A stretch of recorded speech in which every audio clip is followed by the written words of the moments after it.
An African Story. Read by Killian Murphy.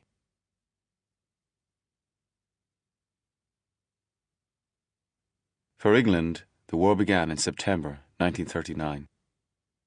The people on the island knew about it at once and began to prepare themselves. In farther places, the people heard about it a few minutes afterwards, and they too began to prepare themselves. And in East Africa, in Kenya colony, there was a young man who was a white hunter, who loved the plains and the valleys and the cool nights on the slopes of Kilimanjaro. He too heard about the war and began to prepare himself. He made his way over the country to Nairobi, and he reported to the RAF and asked that they make him a pilot. They took him in and he began his training at Nairobi Airport, flying in little tiger moths and doing well with his flying. After 5 weeks, he nearly got court-martialed because he took his plane up and instead of practicing spins and stall turns as he had been ordered to do, he flew off in the direction of Nakuru to look at the wild animals in the plain. On the way, he thought he saw a sable antelope, and because these are rare animals, he became excited and flew down low to get a better view. He was looking down at the antelope out of the left side of the cockpit, and because of this he did not see the giraffe on the other side. The leading edge of his starboard wing struck the neck of the giraffe just below the head and cut clean through it. He was flying as low as that.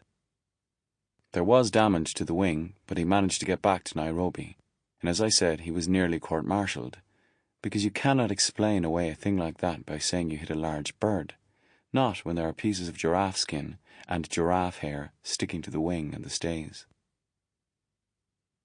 After 6 weeks, he was allowed to make his first solo cross-country flight, and he flew off from Nairobi to a place called Eldoret, which is a little town 8,000 feet up in the highlands. But again, he was unlucky. This time he had engine failure on the way due to water in the fuel tanks. He kept his head and made a beautiful forced landing without damaging the aircraft, not far from a little shack which stood alone on the highland plain with no other habitation in sight. That is lonely country up there.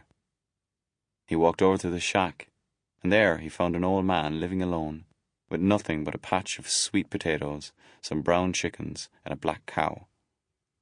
The old man was kind to him.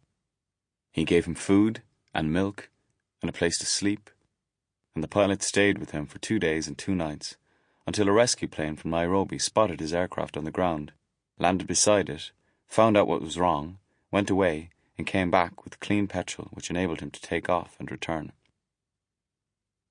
But during his stay, the old man, who was lonely and had seen no one for many months, Sample complete. Ready to continue?